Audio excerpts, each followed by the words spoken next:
தூங்க போகிறதுக்கு முன்னாடி ரீல் ஸ்க்ரோல் பண்ணுற பர்சனா நீங்கள், then this reel is for you.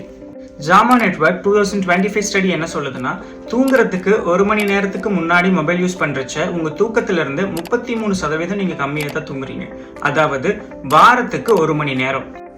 அது மட்டும் இல்லாமல் ஹார்வர்ட் ஸ்டடி என்ன சொல்லுதுன்னா, நம்ம ஸ்க்ரீன்ல இருந்து வர ப்ளூ லைட், அதாவது நீல வெளிச்சம் நம்மளோட பாடியில் மெலட்டோனின்கிற ஹார்மோனை கம்மி பண்ணுது. மெலட்டோனின்கிற ஹார்மோன் தான் நமக்கு தூக்க வர வைக்கிறதுக்கான ஹார்மோன்.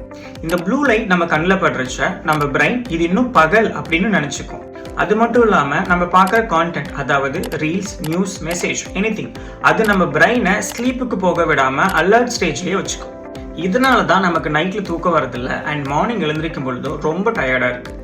இந்த ஈஸியான 3 ஸ்டெப்ஸை யூஸ் பண்ணி சீக்கிரமாக தூங்குங்க. நைட்டு தூங்க போகிறச்ச 30லிருந்து 60 நிமிஷத்துக்கு முன்னாடி மறக்காமல் ஸ்க்ரீனை ஆஃப் பண்ணிவிடுங்க. நைட் மோட் இல்லைனா ப்ளூ லைட் ஃபில்டர் யூஸ் பண்ணுங்க. தூங்குறதுக்கு முன்னாடி light activity like breathing, stretching அல்லது புக் படிங்க. என்னோட பர்சனல் சஜஷன், புக் எடுத்து படித்து மட்டும் பாருங்க. தென் தூக்கம் எப்படி வருதுன்னு கமெண்ட்ல சொல்லுங்க. அண்ட் இந்த மாதிரி நிறைய ரிசர்ச் டு ரியல் லைஃப் கான்டென்ட்க்கு மறக்காம ஃபாலோ பண்ணிடுங்க.